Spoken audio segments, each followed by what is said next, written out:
comecei a dar o ferro que foi prescrito pelo médico para o meu filho. Esse ferro, gente, esse suplemento de ferro, ele é dado de forma profilática para crianças a partir de 3 meses de vida, geralmente vai ali até 1 aninho de idade. E por que esse ferro ele é dado de forma profilática? Porque a anemia, né, a anemia, ela é uma situação que é bastante grave, principalmente em crianças que estão em amplo desenvolvimento. O que a anemia, o quadro de anemia mostra pra gente? Que o oxigênio, ele não está chegando nas células do corpinho da criança. Se não chega oxigênio ou se não chega nutriente suficiente, a criança vai ter comprometimento no seu desenvolvimento, que a gente, né, não pode deixar acontecer de jeito nenhum, porque isso pode repercutir aí ao longo da vida dessa criança. Então, a oxigenação e a parte da alimentação dos nutrientes também, né, eles têm que chegar em excelente volume para todas as células do organismo.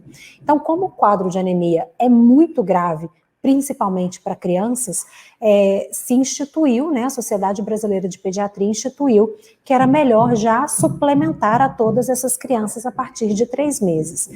E essa dose profilática, então uma dose que é dada, a criança mesmo a criança não tendo o diagnóstico de anemia, já se dá o suplemento para não ter nem o risco da criança ter esse quadro. É uma dose pequena, é uma dose de 1 miligrama de ferro a cada quilo de peso da criança. Repetindo, prestem atenção nessa informação, porque aqui, gente, tem muito erro. A prescrição profilática, quando a criança não tem quadro de anemia instalado, é 1 miligrama de ferro por quilo de peso da criança. Tem suplementos de ferro que são mais concentrados, tem suplementos de ferro que tem mais de 1 miligrama por gota. O que acontece? O suplemento de ferro, que é amplamente distribuído no SUS, o sulfato ferroso, ele tem 1 miligrama por gota. Então, acaba que a prescrição vira 1 gota por quilo de peso. Porém, esses suplementos que a gente costuma comprar aí na farmácia, né, que são mais prescritos principalmente pelos pediatras de consultório, eles tendem a ser mais concentrados, tem mais miligramas por gota. E aí, vira e mexe, eu pego aqui prescrições acima da necessidade da criança, porque esses suplementos são mais concentrados, e aí o pediatra acaba prescrevendo ali 1 gota por quilo de peso, só que naquela gota tem 2,5 miligramas de ferro ou até 5 miligramas de ferro. Então, não é, gente, né? Não é sempre 1 gota por quilo de peso, é sempre 1 miligrama por quilo de peso nessa prescrição profilática. Então, esse é o primeiro ponto que eu quero alertar aqui com vocês. Eu pego direto crianças com hiperdosagem de ferro. E qual que é o problema dessa hiperdosagem de ferro? Ou até muitas vezes a dosagem está correta, mas pelo grau de sensibilidade da criança, ela não tolera aquela quantidade, fazendo sintomas, fazendo efeitos colaterais ali que vão realmente tirar a qualidade de vida da criança e algumas vezes gerando sangramento que vai até aumentar a questão aí do risco da anemia. Porque o ferro, ele é um metal pesado. Sendo um metal pesado, uma das características e um dos efeitos colaterais possíveis desse ferro é agredir a mucosa do intestino. Então, algumas crianças, e principalmente aquelas crianças APLV com alergia ao leite de vaca ou alergia a outros alimentos, que já tem esse intestino mais sensível, porque a inflamação ocorre, né, a inflamação da alergia ao alimento ocorre lá nele, então crianças APLV com sintomas gastrointestinais têm uma maior chance ainda de ter esses efeitos colaterais provocados pelo suplemento. Agora eu quero saber de você que está me assistindo aí agora ao vivo, ou mesmo você que está vendo a reprise dessa aula no meu canal do YouTube. Algum profissional de saúde chegou a te falar sobre isso? Que o ferro poderia trazer efeitos colaterais para a criança, para a sua criança, principalmente a criança que já tinha alguma questão gastrointestinal envolvida, de inflamação, em decorrência aí das alergias alimentares, podendo trazer mais ainda excesso de produção de gases, mais cólicas intensas, diarreia, podendo ocorrer aumento do refluxo, piora da dermatite algumas vezes, constipação intestinal, prisão de ventre ou diarreia, né, uma disbiose, um desequilíbrio ainda maior ali na microbiota intestinal, causando oscilação de cheiro e de cor também das fezes, assadura perianal ou até fissura anal. Algum profissional te avisou, te alertou sobre isso?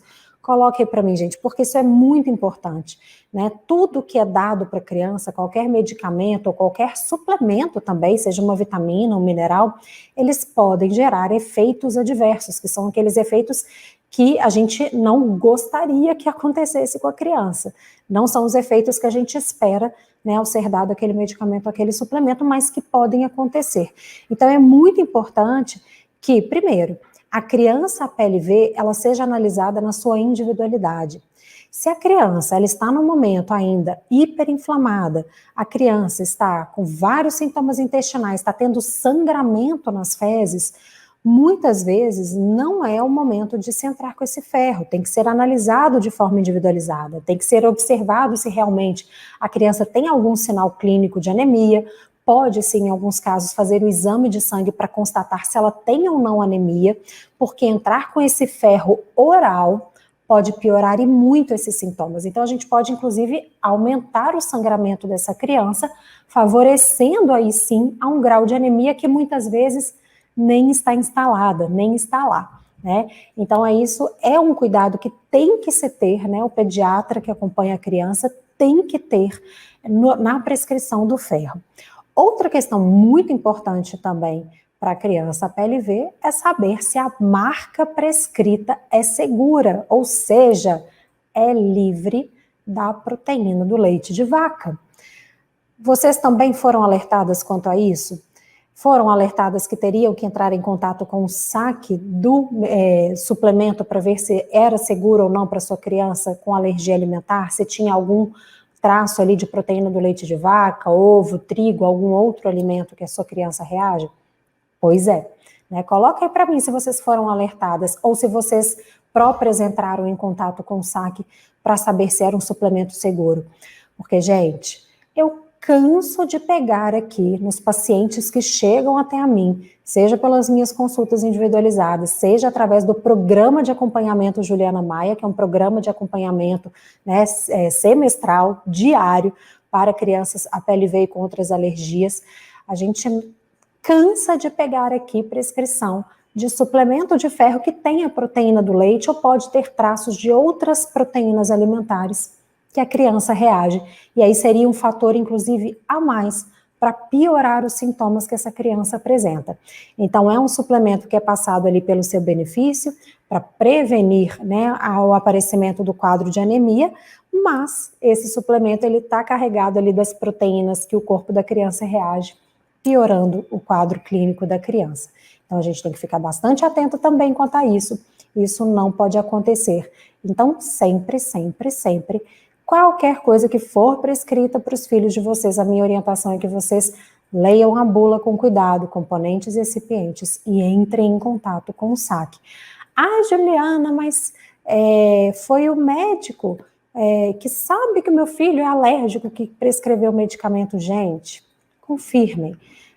Os profissionais também podem errar, os suplementos podem mudar a sua composição a qualquer momento e a gente só vai ter essa garantia entrando em contato com o saque. E essa confirmação, ela deve ser feita pela família do alérgico, tá? Não deixem isso nas mãos dos profissionais, né? Eles atendem muita gente, prescrevem muita coisa, e eles não têm como todos os dias ficar mandando para o saque para saber se a composição continua a mesma, se houve alteração. Ou algumas vezes, realmente, alguns profissionais nem sequer fazem esse tipo de pesquisa. Então, tomem muito, muito, muito cuidado em relação a isso.